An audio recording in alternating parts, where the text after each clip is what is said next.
wabarakatuh. Perkenalkan, nama saya Nadia Nabila dengan NIM 3 digit terakhir yaitu 134. Nah, di sini saya akan menjelaskan teorema 7.2. Diketahui titik A, B, dan C dalam bidang E, titik B dan G tidak terletak dalam E. AP sama dengan AG, BB sama dengan BG, dan CP sama dengan CG. Buktikan untuk sebaran titik X dalam E, maka XP sama dengan XG. Pertama-tama, garis BC dan garis AB dan garis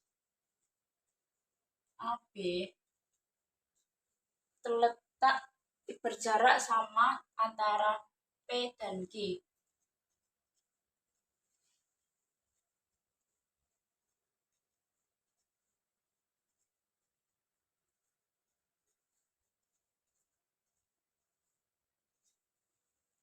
Nah, kita beri titik X pada salah satu garis CP. Nah, X ini terletak pada garis CP, pada salah satu sisi garis CP. X terletak pada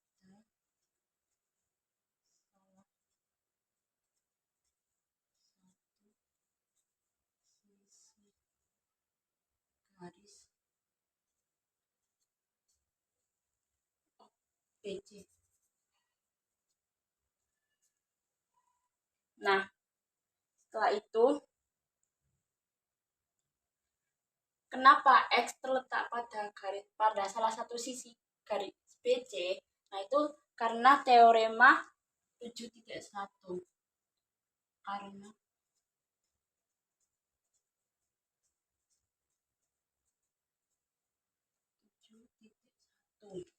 titik Y berada pada garis AB. Titik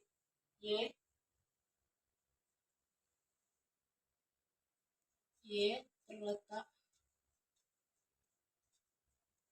pada garis AB.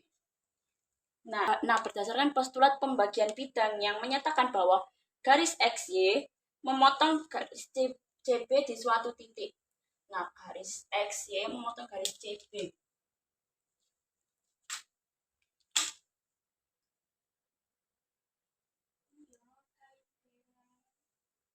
Nah, sehingga pada garis CB ini terdapat salah satu titik. Titik itu dinamakan titik Z. Z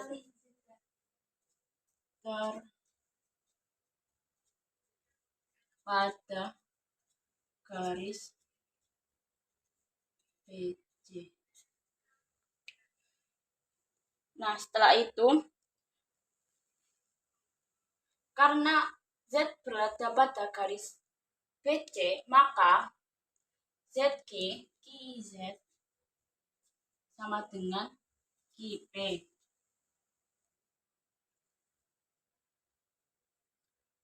QZI karena Z berada pada titik pada garis CP, maka QZ dan QP adalah sama.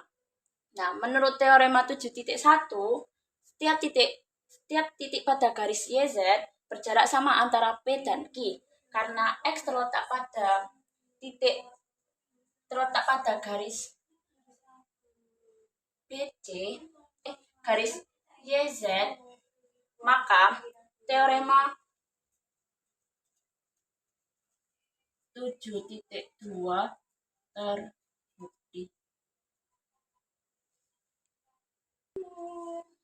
Nah, diketahui L tegak lurus dengan L1 dan L tegak lurus dengan L2. Buktikan L tegak lurus ke bidang E. Nah, yang pertama kita misalkan P pada titik garis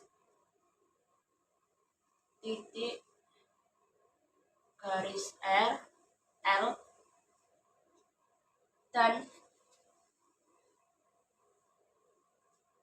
L1 pada pada B1 dan B1. Lalu L2 dan B2 dan titik pada tidak satu pun sama dengan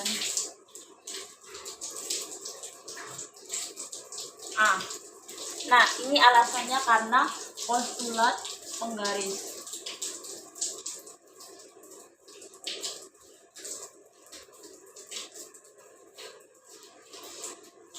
Nah, lalu kita misalkan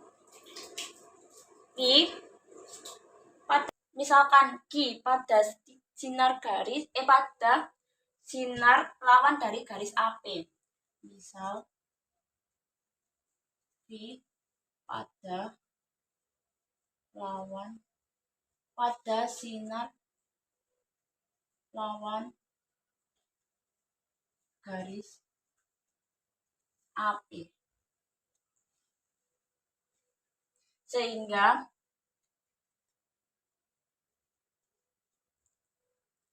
AK sama dengan AP. AP sama dengan AK. Nah, ini karena teorema penandaan titik. Lalu, nah, A adalah titik tengah dari garis PQ. Nomor 3, A adalah titik tengah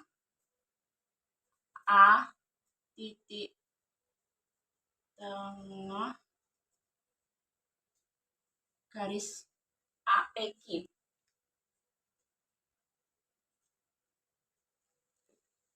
Ini adalah definisi dari titik tengah.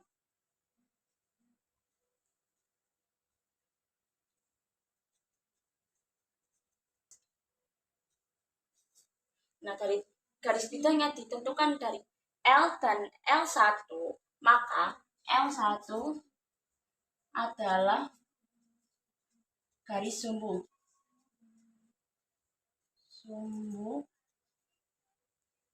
PQ, P dan Q. Ini merupakan definisi garis sumbu. Definisi dari garis sumbu.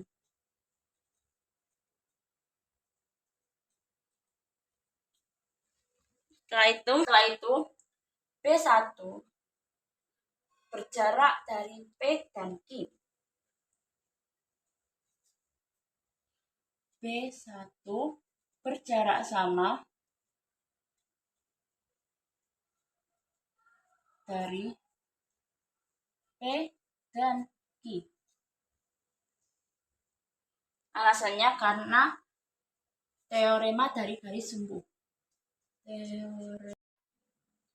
Karena langkah 4 dan 5, maka L dan L2 adalah garis sumbu dari P dan Q. Nah, B2 berjarak sama dari P. Nah, karena definisi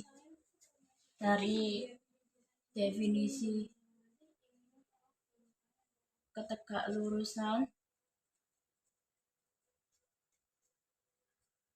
garis dan bidang,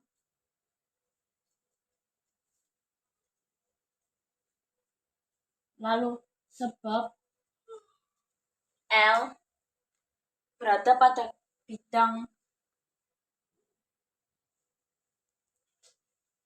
L3 berada pada bidang E,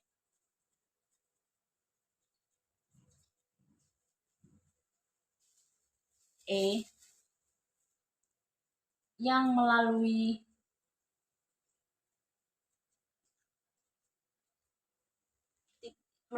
A selain L1 dan L2.